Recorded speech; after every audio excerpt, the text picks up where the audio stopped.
Assalamu alaikum. Peace be upon you all. This is your host, Amina Ahmed, and you're watching Muslim Network TV. Welcome back to another episode of Next Gen. We're only 5 days away from elections, a moment that will definitely go down in the history of this country, a defining moment for our nation. You're watching us today on Galaxy 19 satellite, MuslimNetwork.tv, Amazon Fire TV, Roku, and soon on Apple TV as well.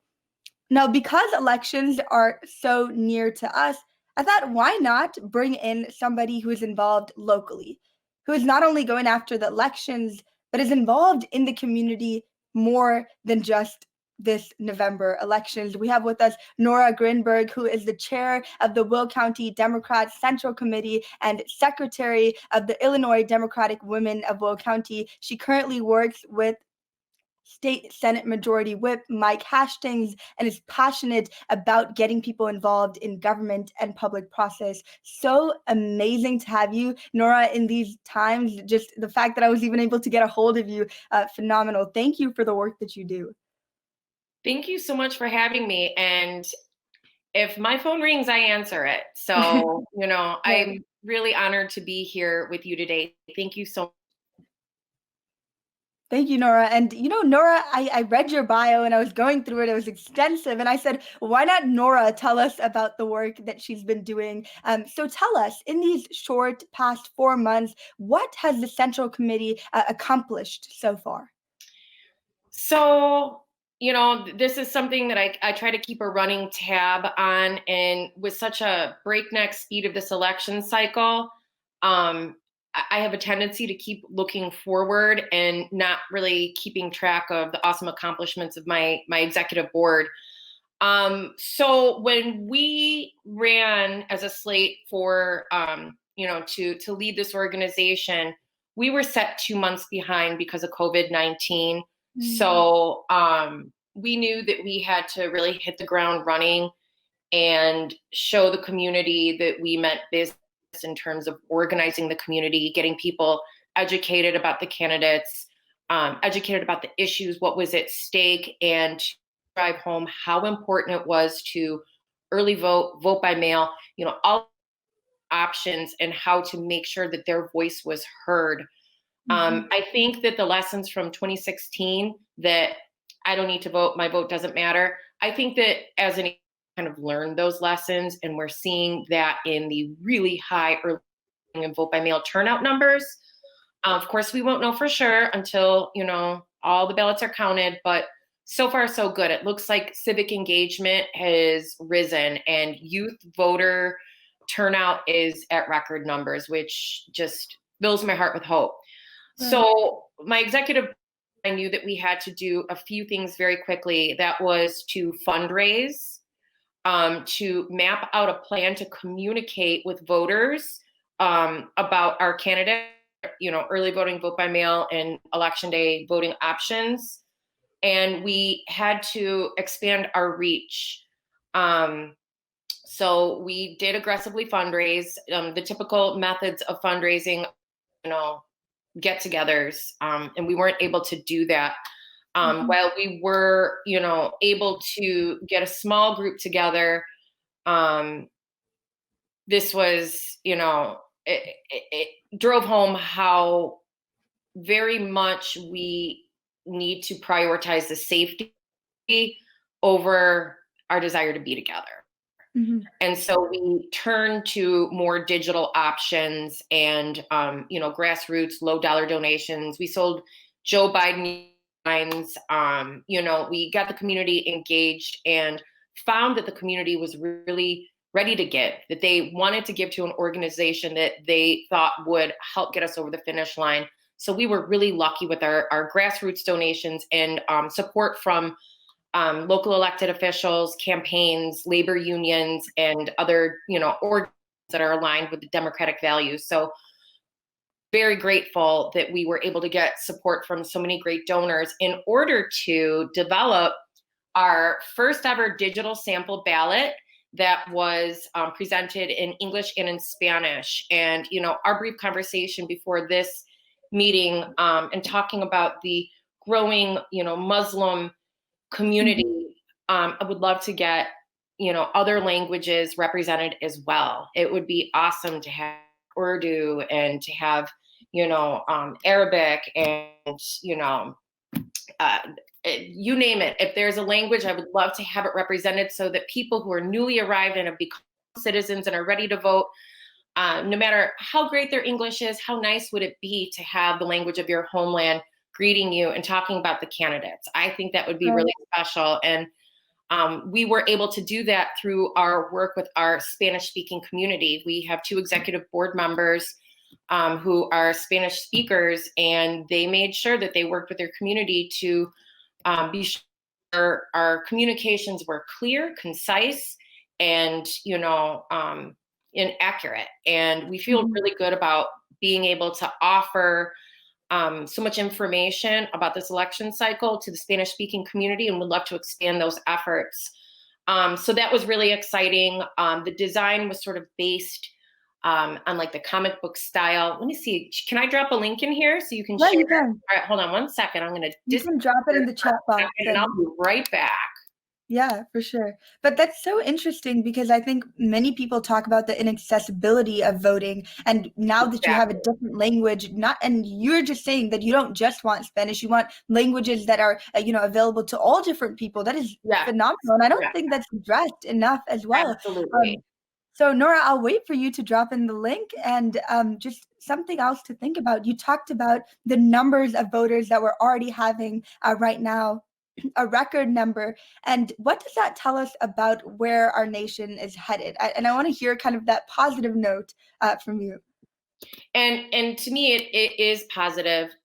Clearly, as the chair of the Democratic Party in Will County, I want all of these voters to be Democratic, but I know that that's not likely. And I think it's so important, and I'm going to get back to your question. I think it's so important that we begin to communicate with each other once again. We're not always going to agree, but Mhm. I think we need to find like our center and our values and how we can relate to one another again so that we can get past the divisiveness.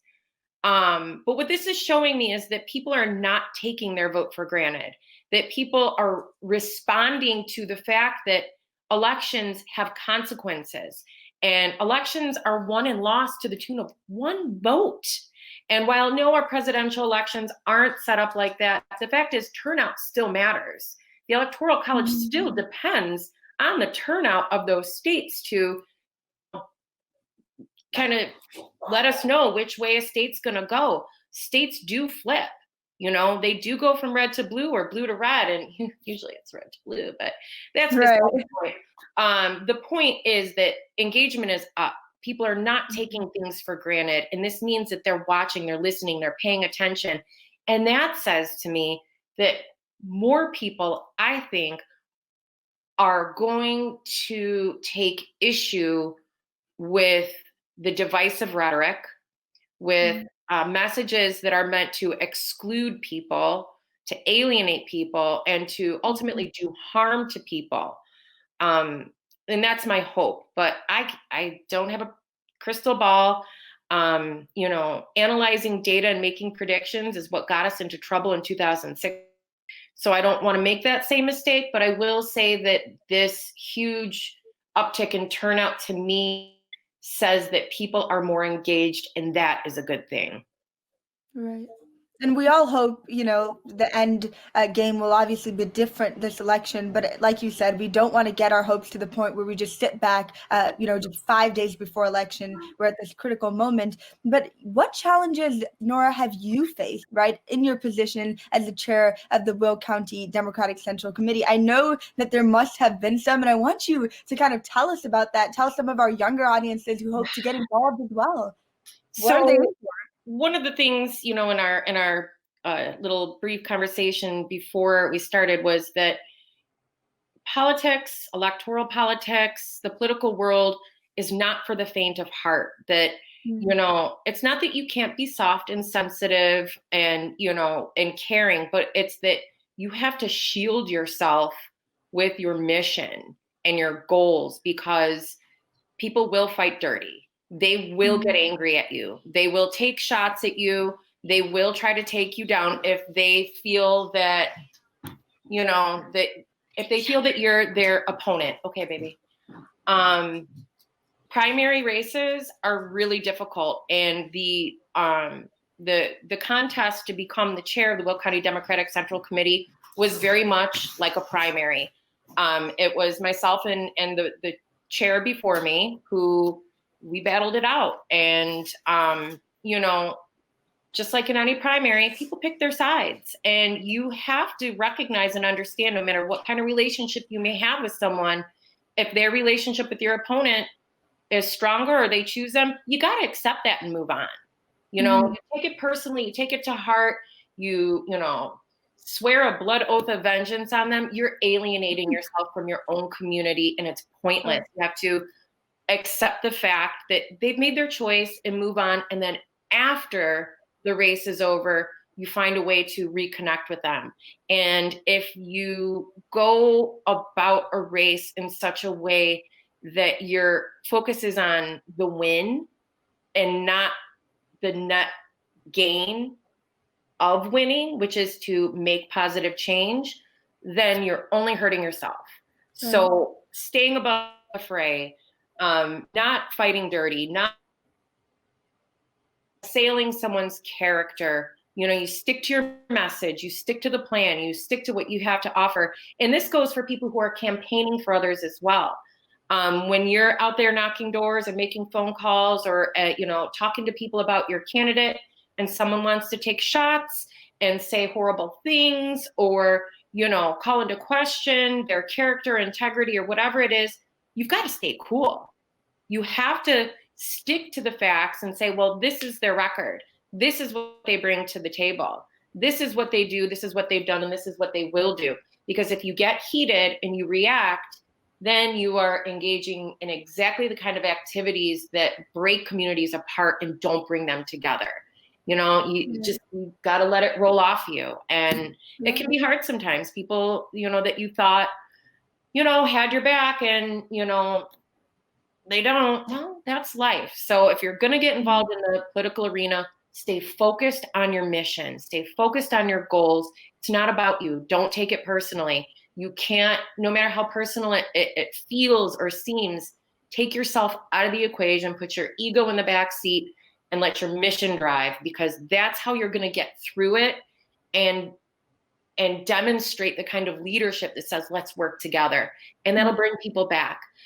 People might not always like you, but if they respect you and trust you, you can live without that. But the trusting and the willingness to work together is so much more important.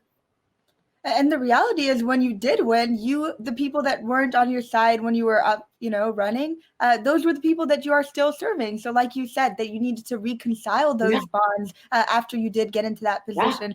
Nora. And I'm at their service when they call and when they need something. I'm there, and it doesn't matter what about me back in the day. You know, my style of leadership is very much a servant leadership. You know, you as a leader, I think it's really important that, of course, setting the tone and, you know, setting a vision, but you're there to provide supports to people who want to do the work with you. You know, it's my job to make sure that the township chairs and the PCs have access to the information and the resources that they need, so they can reach out to the voters and do their job. And if I'm not doing my job, it's harder for them to do their job. And so we have to, you know, have good working relationships, and we do. And I'm really proud of our township chairs. We have 10 robust Democratic organizations led by, you know, dedicated volunteers, their precinct committee people. And, you know, this is all volunteer. So they spend so much of their free time and their energy. It's my dog. See, I'm focused on the message. Don't worry about it. Yeah, don't worry about that at all. But Nora, you said that you consider yourself a servant of the people, and I really do wish that more politicians would not only say that, but show that in their actions, and the work that you do really just stands behind what you're saying. And Nora will continue speaking about elections and the importance of getting minorities out to vote and involved in politics right after our short break. You're watching us on Galaxy 19 satellite, MuslimNetwork.tv, Amazon Fire TV, Roku, and soon on Apple TV as well. We'll be right back. Billboards are popping up all over the country with Our neighbors don't realize that Muslims are absolutely opposed to ISIS. Salam. My name is Abdul Malik Mujahid. I'm an imam in Chicago. 16 shots! No me! No justice! No me! So how do we bring up the energy which can really have an impact on the world? You need to build bridges of understanding among people, and we need to have America moving forward. That lesson learned has brought the strength of humanity to America, which is the diversity. Mujahid Talks, only on Muslim Network TV. Faithfully connected.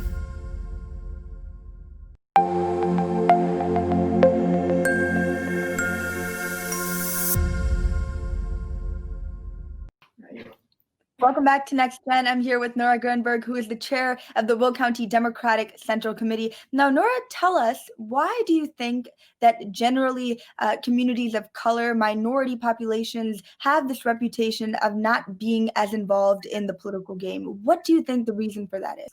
I think that they don't feel invited into the process. I think they feel disenfranchised. I think that it is entirely likely that,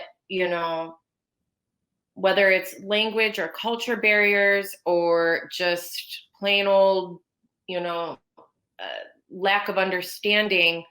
I think sometimes when people focus on differences rather than similarities, that it's easy to alienate people. And that's one of the things that my executive board and I really strive to do, is to address issues of inclusivity and diversity, and not just acknowledge it, but to live it. And in doing so, our executive board created a Black caucus. We have a Latinx caucus, would love to have a Muslim caucus, a labor caucus, and we also have an LGBTQ Pride Coalition. We want to make sure that people talk about identity politics as though it's a bad thing, but we all identify ourselves in different ways. And I think it's really important, especially with, cultural and ethnic groups, to make sure that their voices are heard. And the best way to do that is together.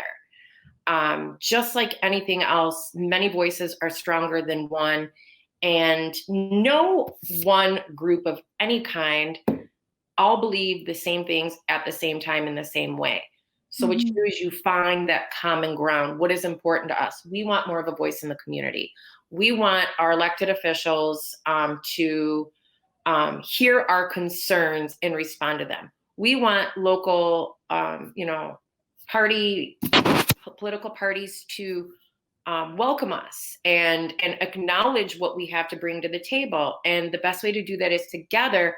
But even more so, the best way to do that is to create relationships with people in positions of power in that other group, so that you can work on finding that common ground and come together. And that is, I think, one of the most important roles for myself and my executive board, is to demonstrate that leadership in action and say, okay, we have a block of voters who don't feel welcomed by the party. What can we do to help this community understand that not only are they welcomed, and not just for their votes, but because the power that people bring from their communities, it's undeniable. And to try to exclude people it's just, to me, that's the most counterproductive thing we can do as humans. We're social animals, and finding the commonalities has historically done us all a world of good. Yeah. And Nora, I'm going to stick to one of the things that you said, the Muslim caucus. I'm not going to forget that. I'm going to hold on to that, and hopefully lead we it. can work together to create one, because I do think that we need, as a Muslim, I'll tell you, I think that we do need more of that, and just these kind of, like you said, these people in power reaching out. It means a lot to communities who aren't really used to that. And even hearing some of the things that you were saying, that identity politics, although it's portrayed as a bad thing, we all do identify as something. So really nice to hear that from someone like I you. nominate you to be our Muslim caucus leader. So, And I accept. yeah, all right. Awesome. Nora, we do need to continue talking about Yes, this no, we're after our friends show. now. I'm not sure if you're aware of that, but we're friends now. So Yeah. Oh, of course. Right. I was, I didn't even think we needed to say it. I think Nora, this You're right. hearing you talk is All the amazing. listeners out there, we're friends. Yeah. Nora and I are friends. That has been established through today's episode. So if there's anything you want to take away, no, I'm just kidding. But Nora, why would you encourage the Muslim audience to go out? What do you think that there is for them out there so that they can go and vote and get involved politically, whether that be in a campaign or otherwise? Your vote is your voice, but that is not the only way to engage. Especially in communities where immigration status may be an issue, do not let that preclude you from engaging in the political, the electoral, the government process. Your voice matters. And if you can vote, you should vote, because that's how you put your skin in the game. That's how you turn the tide. That's how you move things. And when you're a member of a community, whether you're a woman or whether you're LGBTQ or you're Black or Muslim, whatever identity you choose to identify with in that particular moment, numbers are power. Your vote and your votes together as a community represent power, and you don't want to give away your power. You want to use it at every opportunity. And you don't need to be a political nerd and know everything about every candidate, every policy position, but you should know a little something. And the more local the office is, the more of an impact it's going to have on your life. So everyone wants to talk about Illinois is the worst, and our property taxes. Newsflash, that does not come through our legislature. Although school funding could definitely have an impact on our property taxes, ultimately that comes down to our school boards, our library boards, our park boards. These are all hyper-local taxing bodies that are cranking up our property taxes.